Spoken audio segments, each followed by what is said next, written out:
True.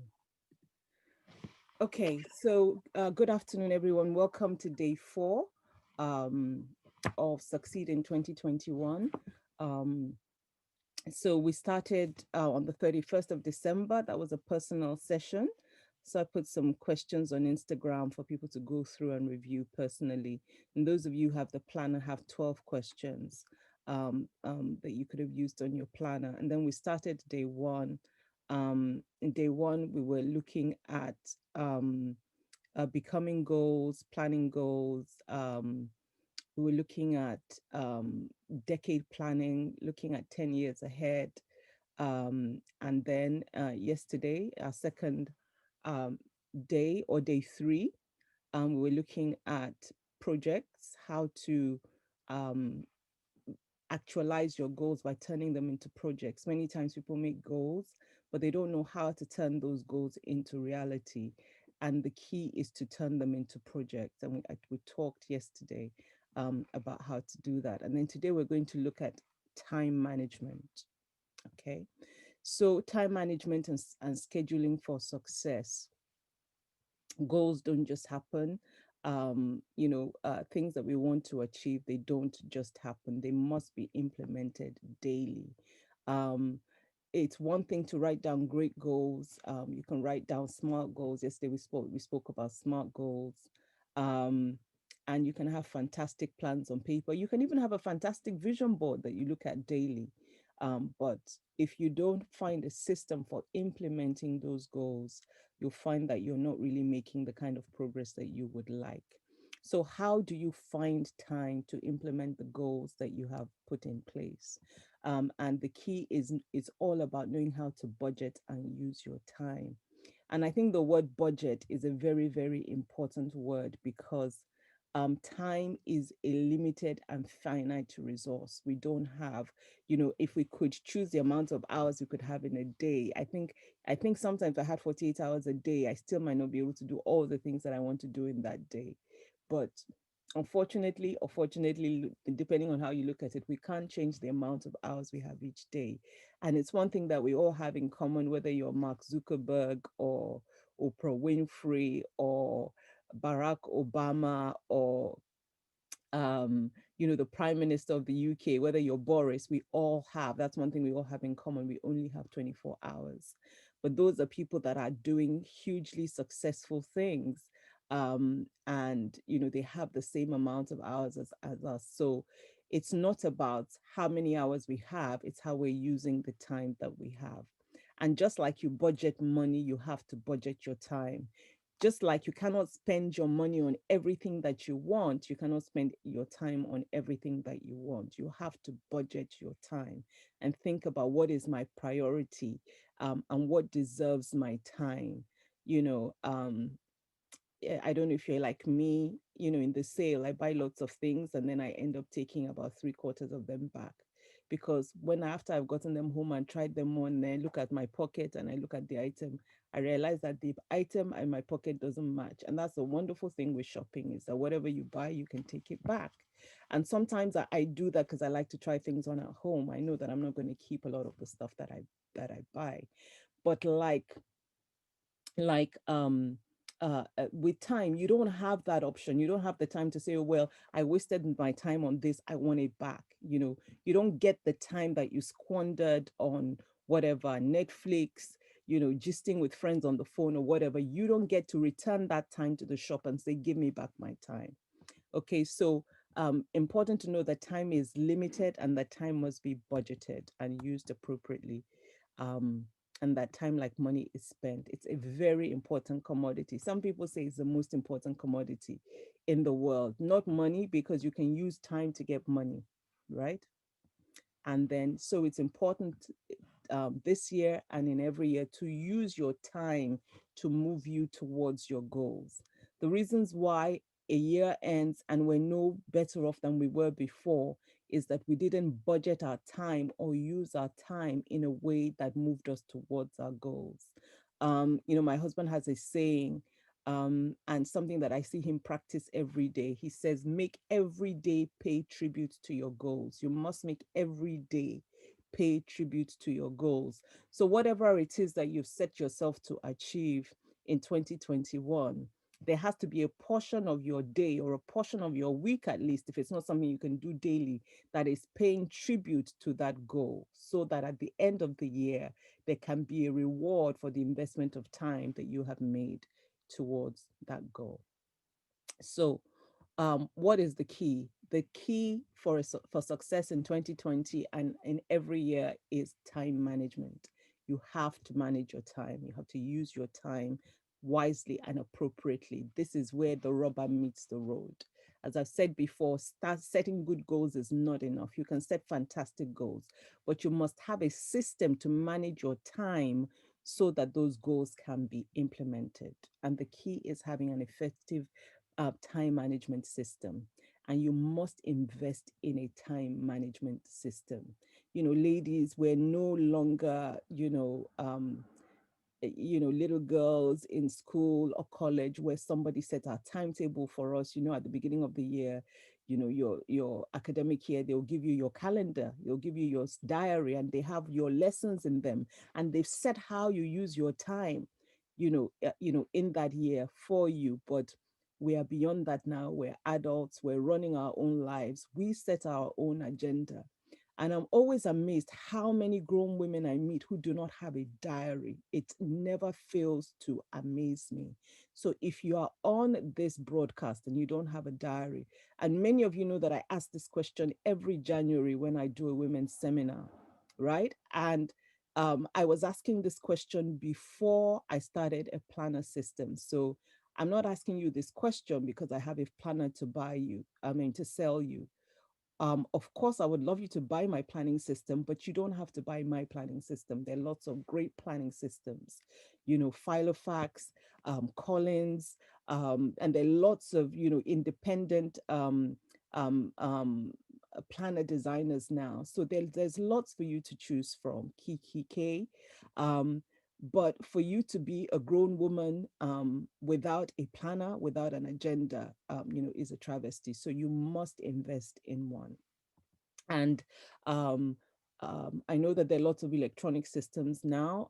I use Google Calendar as well, but I find that it's not helpful. It's helpful for me for making appointments, but it's not helpful for me in terms of an overview of my life, journaling, putting all my life together in one place. So I certainly would recommend that you combine both, because there's some things, my Filofax, for example, or my Becoming Planner cannot alert me to an appointment in the way a Google Calendar alert can.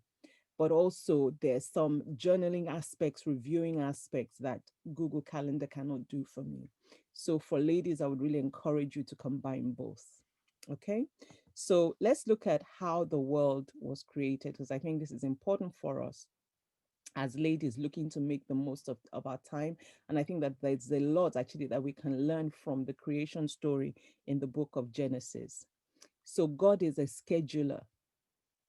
And if you read the first chapters of Genesis and how the world was created, this is what you will discover, right? So what God did was he gave each day a focus and a purpose. On day one, he created this. On day two, he created this. On day three, he created that, right? So God had a focus and a purpose for each day. And those of us who want to succeed in 2021 must have a focus for each day, right? It helps, especially for some of you who are moms at home, or those of you who run your own business, you have the flexibility of being able to determine what your week looks like.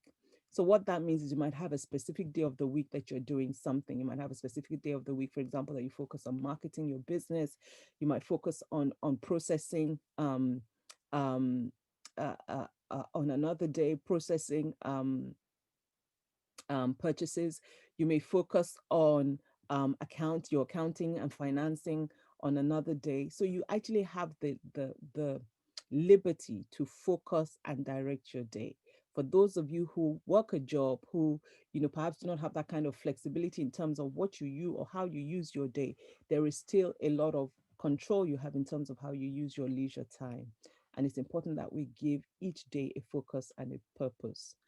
God also had a rhythm to his work. He had routines and rituals. And that's very, very important for us as ladies if we're going to succeed. The power of routines is the power to automate. I don't know if any of you have ever gotten into your car one day and you found yourself in a certain place and you thought, hey, how did I get here? But there's a place you go every Monday. Like once I get in my car, my phone tells me it's 15 minutes to the ironing shop. It's like my phone knows where I'm going, because that's where I drop my ironing on a particular day and I tend to pick it up on Mondays. So it's the power. If you can build something into your routine, it becomes automatic, and anything that becomes automatic becomes easy. So managing time successfully is also about building certain routines and rituals into your life, and although they may be difficult at the beginning, they become very, very easy once you have automated them and gotten them into your system. The other thing that we notice about God in the book of Genesis, when we look at how he created the world, is that he did things sequentially. He did things order upon order. He thought about what needs to come first. So we notice, for example, that he created man last. After he had created all the things that man needed to succeed in the world, God didn't make man first and don't think, there's no light, there's no water, there's no, oh, actually, let me put man on pause and then create light first. No, God thought it through. And this is the power of project thinking that we spoke about yesterday. And I know we have a couple of ladies here who are project managers who can attest to the power of thinking through what is required to make something succeed, and thinking step by step about what the sequence is and putting things in the right order. Even as somebody, I'm a Bible teacher. Many times when I write a message, it's first of all, I'm putting down the things that God is laying on my heart.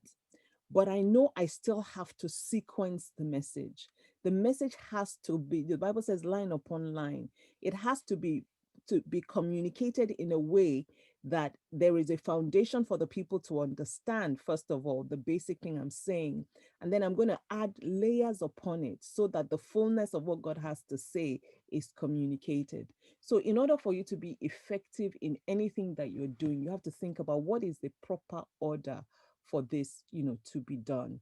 And I mean, project managers are so important that they are employed to do it full time, and they are essential to what it is that a company or an organization is doing. Everything that the company is doing, they are structuring it. It's their job to structure the work of the company and the work of the organization. So likewise, you have to take time to structure, your future and your life. And then we know that God reviewed his work. The Bible will say that at the end of each day, he said, and he thought about his work and he decided that it was good. So you also must take time. And that's why yesterday we looked at the monthly planner and we looked at the review page at the back of the monthly planner. And we looked at the importance of reviewing your month and thinking, what did I do well this month? What didn't go so well this month? What do I need to do differently next month?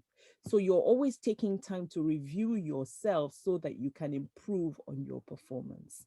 And then lastly, God set aside time for rest. So you have to understand that part of your proper scheduling is making time for rest. So yesterday, myself and my husband were on um, this new um,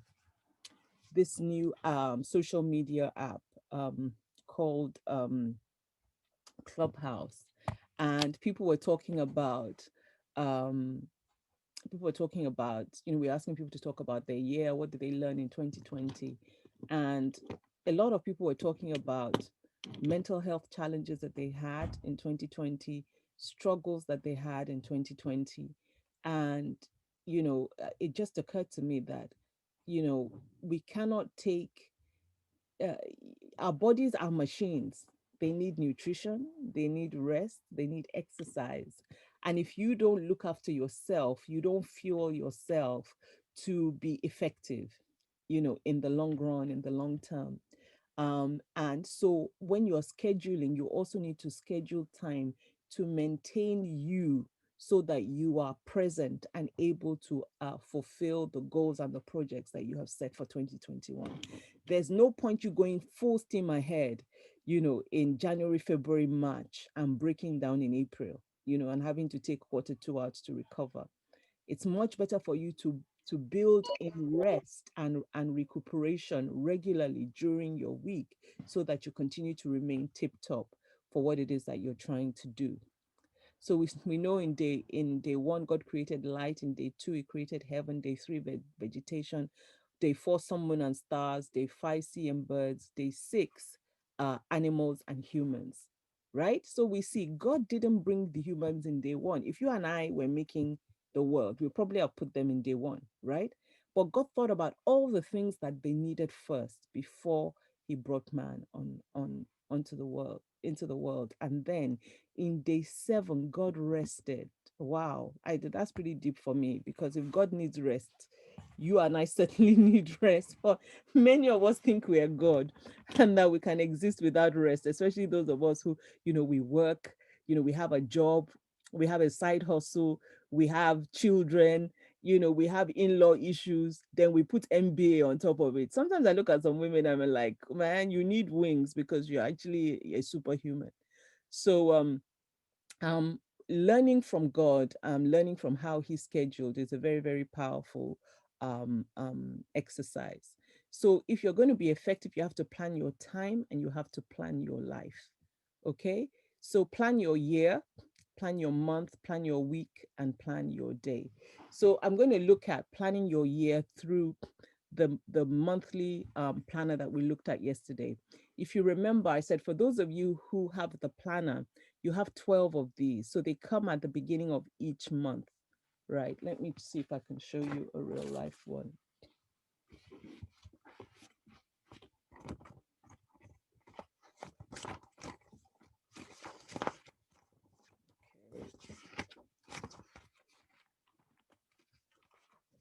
I don't know if you guys can see. So this is the January top sheet. This is obviously for the loose leaf. Some of you have binders. And then behind the January loose, there's an inspirational quote for each month. And then you have your monthly schedule here, which is what you're looking at. So what I would actually encourage you to do, and then you have your monthly review sheet that you use at the end of the month, on the back of the monthly planner. What I would encourage you to do is actually at the beginning of the year, work with your monthly sheet, right? So take a day, a couple of hours to do all your planning for 2021. And the reason why it's important to do this is that if you don't plan your year, people will plan your year for you and you will get derailed.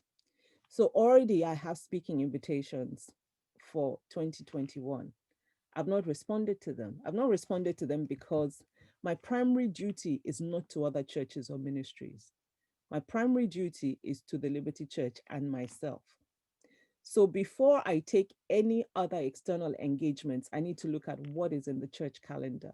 That is going to go first of all on my calendar, as much of the church calendar as is available now. So a lot of quarter one events have already been announced. So from January to March, certainly, you should be able to plug in the church events that are important to you and that you either, if you're in a team, you have to attend, or that you want to attend. For example, you're a woman, you're not a member of women's ministry, but you want to attend a women's ministry event, you plug that in. There are clusters, you plug in your clusters on the days of the cluster. So your Wednesday, all your Wednesdays should have clusters in them, right? If there are any Saturday 9th of January, there's a Pastor Shola's time management goal setting seminar. You can never have too much planning tips, right? And there's specific things I can share with you as a woman that will help you. But I would also really encourage you to attend that goal setting seminar as well, because Pastor Shola is going to bring a more visionary approach to it. So Saturday 9th, the following Saturday, we have our women's event, Reposition. Again, we're going to be talking about just repositioning ourselves generally for this new year and what God is doing in a post-COVID world. So you can see already just from some of the things I share that there's actually quite a lot already going on in quarter 1. You need to put all of this into your monthly calendars. Some of you should already have things in your December 2021 calendar, right? Some people have annual rituals, perhaps of going away with their family on holidays. Plug that in. July, go to your July calendar today. Plug in your annual holiday in faith, hoping that by then we'll be able to travel. Um, you know, your wedding anniversary if you're married, your children's birthdays, your siblings' birthdays, other important key events, any conferences you have booked, any training that you're expecting to do during the year, any key commitments, plug them in your diary. Prioritize yourself, prioritize your life first. Once that is done, you then have an opportunity to consider invitations from other people that might come along. So I never accept speaking invitations unless there's room in my calendar. There's nothing happening on in church. If they really want me, they'll make room for me, right? They'll reschedule it, or I'll just say, thank you very much, but I can't attend or I can't speak this year, right? Because you have to know what your priority is, right? My primary mission at this moment is not to external churches. And likewise, you might have, friends that want you to do things with them, businesses that want you to collaborate with them. And you have to think, does this invitation to collaborate with this business, is it moving my own business forward? If it is, then it's part of your business plan, you accommodate it. If it's not, you're doing a favor for a friend, it's secondary, right? You're thinking, first of all, about your plans. Because one of the things I found also as a minister is that sometimes I neglect myself in order to minister to other people, and I always end up short circuiting myself. Because if I am not developed, I don't have anything to give to you, right? So I can't neglect my personal devotional, my personal development um, consistently and continue to expect to be a blessing to other people. So you always have to make sure that you keep the main thing, and the first thing. So you are scheduling your work commitments, you're scheduling your personal and family commitments, you're also scheduling your development process or your projects. This is so important. Remember yesterday we spoke about projects, and this is what we've done here in each week. Looking once again at the planner, if you can see, each week is planned, is plain, and it says give each week a focus. So that section of your planner is for you to plot a project point that you are going to work on that week. So we know that we might not be able to every day of the week pay tribute to our goals, but at least weekly we should be able to pay tribute to our goals. So this section of the Becoming Planner is designed specifically to help you do that, right? It's this bit in it's on the left hand section of the screen. So what I want to encourage each and every one of you to do is to plot that each month.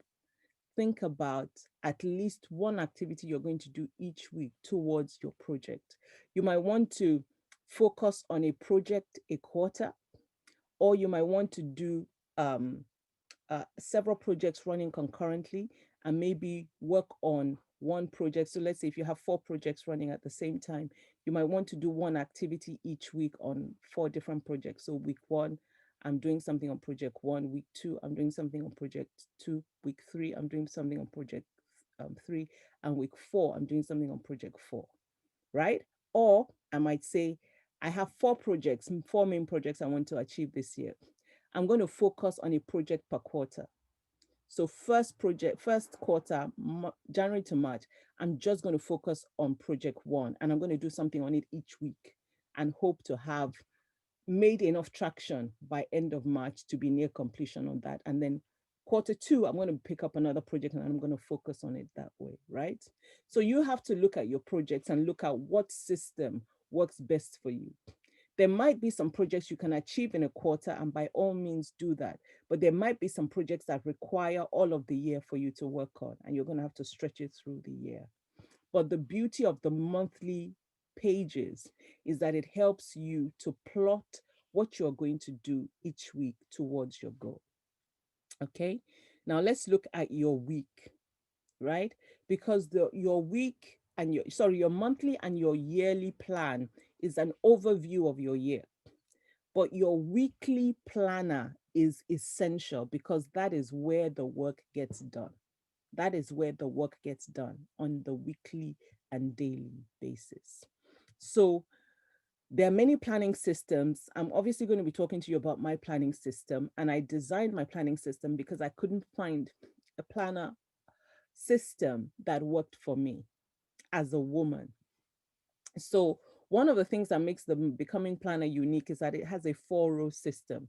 With most planners, you will just have this first section that has the times on, right? For you to plug your appointments in. But with the Becoming Planner, there are 4 rows. So there is before the AM, before the 6 a.m., there are about 3 or 4 lines. And that is for you to put things in that are maybe your morning items. So maybe if you're reading, you have a Bible plan. This is your section to put your Bible plan on. Maybe there's a key quote or scripture you're meditating on that you want to keep before you. This is your section to put it on. Maybe you have a work exercise, a workout regime you're focusing on, and you want to put that in there. So it's really your morning space to kind of um, give your day focus, right? So that's the first section before the 6 a.m. And then the third section is the work section, which you have highlighted in blue here. And it's for you to put the work items you have to focus on that day. So whether you are a career person or a business person, or if you're a mom, I certainly want your full-time mom, you should look at your parenting as your full-time job. So any items you need to do or achieve that day in work, it goes in the blue section. Then we have the white section under the blue that we call the due today calls. And that is really about um, anything you're expecting or anything that's due. So, for example, I lead a lot of teams within the church. So, I might have something I'm expecting from a team, a deadline. I might be expecting, for example, I'm expecting um, budgets. I really should have had the budgets in December, but I'm expecting the budgets first week in January. So um, I will put the date that the budgets are due on there so that if I don't hear from any particular team lead, I know to chase them or to ask my PA to chase them. And I have some regular corporates that I always have to chase because they don't hand things on time, right? So your due today are there, or people that you need to call. For example, I might, as a pastor, I'm following somebody up. Let's say somebody is going through something, and I've just decided I want to keep in touch with them for a few weeks while they're going through that. I will put call. Let's pick Sally. I will say call Sally. So I might just put call Sally every Tuesday for 3 or 4 weeks because I just want to Sally to know I'm thinking about her. I'm available to her. I'm getting in touch with her. So you might also have people that you need to keep in touch with for some reason or the other, right? So it's that space is for you to keep track of things that are pending, things that are due, things that you're expecting, things that you need to follow up on, separate from work items. And then the last section in peach, which says home or personal projects, is obviously that anything that you have to do concerning your home or personal life, if you have a nail appointment, a hair appointment, project items that you need to do, this is your space to put it in, right? And what we have to remember as lady is that remember that your non-work goals are achieved in your disposable time. So a lot of you that have set goals for 2021, things that you have to achieve that are non-work related, you have some career goals. Obviously, you're going to work on them in your work time. right? You're looking for promotion. It's about how you perform on the job. But if you have projects, let's say, to buy a new home, to start your own business, to save, 50,000 pounds this year, whatever your goal is, those are goals you're going to have to work in your disposable time. And that's where a lot of us as ladies, get it mixed up, because we don't use that free time, which is our time to get ahead, appropriately. And I'm going to, in the next section, show you a little bit about how you can do that. And what I would really encourage you to do is to plan your ideal week, right? Um, Take planning sheets for the week and plan your ideal week. So, if this week went swimmingly, what would I expect to see? How would I want to spend my mornings? And the schedule starts at 6 a.m. so that you can, you know, um, plug in your devotional time, plug in any time you want to use to work out before work, and things like that. And just plan it during the whole week so that you can get an overview of how your ideal week would look like. It's a very, very powerful exercise because it then constrains you to begin to use your time that way. Of course, you can plan your week and ignore your planner. But the key is to plan your week. I said this yesterday, it will work if you work it, right? If you plan it and you work the plan, you will get the results. There's no use planning the plan and looking at your page, it looks very pretty, and then not visiting it again. And you should be visiting your planner every day. Your planner should be in your handbag, your planner should be on your work desk. And it's the what you look at first thing in the morning, you consult it during the day for your appointments, things you need to shift, and you look at it again at the end of the day. So you should be looking at your planner at least 2 to 3 times a day, because this is what you're using to guide and manage your life. Okay, so I've done an example here. I've just done one day. So, the beauty of this is your week. You open these two pages in your planner and your week is ahead of you.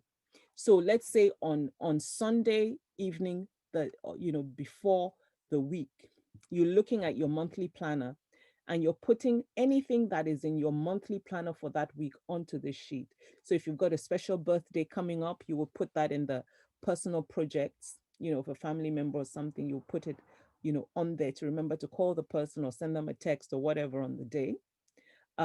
Any, church activities you're attending, you plug it onto your schedule. Any work activities you have, you plug it onto your schedule. And then you are also chunking time. So wherever you see so let's, for example, work through um, the Tuesday that I've used as an example. So this particular person is waking up at 6 a.m. for her devotional for an hour. Then she's working out at 7. And then 8 to 9 is time to have her shower, get dressed, get ready, or whatever, get to work. And then she's at her desk by 9:30. And the first part of her day from 9 to 12, she's using to work on a work project. Now they always say, you should eat the most difficult project first. What most of us do is when we do a lot of easy things first, we check emails, we go on Instagram, um, you know, um, we just do the things that are easy first. But they say you should eat the biggest animal first, because then you'll already have success by noon, right? You've already tackled something significant, you've already conquered something significant. So chunk your key like work items early in the day before noon. And then always make time for lunch, right? Whether you're not, you don't have to eat at that time, you should eat something light. My diet is one of the things I'm looking at in 2021. So certainly I'm going to be looking at, food, what kind of food I'm eating and stuff like that. But even if you're not eating a full meal, you should take some time out, especially those of us now that a lot of us are working from home, close your laptop, leave your study or wherever it is that you're working, and, make yourself a tea, a coffee, watch the news for 15 minutes, read a magazine, just do something that gets you out of that work mode, breaks your day a little before you go back, to the desk, so that the whole day, isn't, just like a blur um, of work. And then straight after lunch, this person has an office meeting, whether it's in person or virtual. And then there's the afternoon um, chunks as well. So really try and chunk your time for effective use of your time. Um, and try and turn off notifications, things that are going to distract you. Like if I'm going to I have my mobile phone here, and most times when I have it on my stand, I have it open like this. But if I'm having my devotional or I'm studying, I'm writing a message, I do this. I put the cover on. That means if a text message comes, whatever, and it's on silent, I don't hear it, because I need that concentration. Once I pick up a text message or a call or something, it breaks my concentration. And then it's going to take time for me to get back to that level of insight and concentration I was at. Yeah. So try and chunk your day, to use time concretely. Another thing that's really great is to use another way you can use the diary is to monitor your use of time, right? So write everything you are doing in your day in your diary, and then review it at the end of your week. So if you spent you'll notice after the 9 p.m. that there's like an empty line. So what I normally do to that is, if at 9 to 12, let's say maybe I watch a movie or whatever, I'll put 9 to 12 movie there, right? And it just helps you to know, if you look at the end of the week and it's 9 to 12 movie, 9 to 12 movie, calculate that 3 times 15 hours. 3 times 5, that's 15 hours. Could you have used it for other things during the week? So really using your time, your scheduler to record your time is also very, very powerful, because it helps you to know what you are spending your time on. So for Lisa, as you said, at the end of the day, you get to the end of the day and you're like, look, where did the whole day go? Document what you're doing in the day. At the end of each day, just spend 5 minutes to document how you spend that day. Do it for a week and you'll begin to see where your time is going. And then so you can see that Sally is expecting a project from somebody she's working with on that Tuesday. So she's put it in the due today section. And then when she goes home, she's going to bulk boil meat for the day, for the week. That's us ladies, isn't it? I remember one of the ladies who protocols me, when I was going home one Sunday, said, "Oh, Pastor V, so you're going to rest?" I just smiled. I said, "No, I'm going to boil chicken." Because I don't have time to be boiling chicken every week. So I'll get eight boiler, my lamb, my goat meat, whatever. I'll just spend one Sunday afternoon, boiling it, and then I'll bag them, and pop it in the freezer. And that means when I want to make stew, 10, 15 minutes, I just bring it out. I've already bagged it in the portion I'm going to cook it in. I bring it out, pop it in the microwave, blend tomato, and stew is ready in 10 to 15 minutes. Yeah. But there has to be, first of all, some time I've scheduled to do the bulk boiling of the meat. This Sally is also working on her investment portfolio. So she has scheduled a call to her broker to discuss buy-to-let finance. Okay. So we see today that Sally has paid tribute to her project. When she talks to her broker is going to tell her, okay, this is what the finance you can raise. This is the amount of kind of deposit you're going to need to raise, so that she can begin to go back to her project, put it in her project note. She's called the broker. She knows how much she can raise. She knows how much deposit she can raise. She's now in a position to start sourcing property, knowing what her financial parameters are.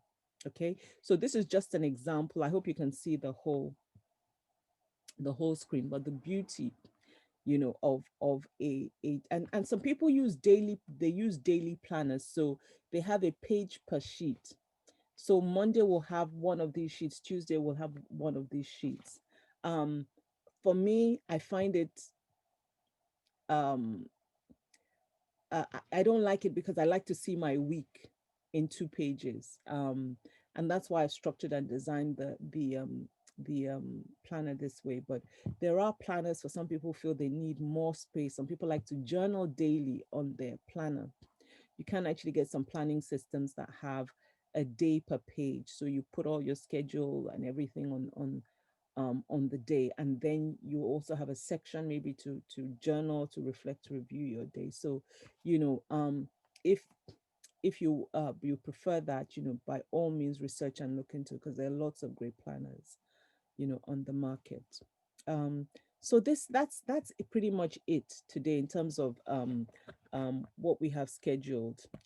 Again, 30 minutes has turned into almost an hour. But we've got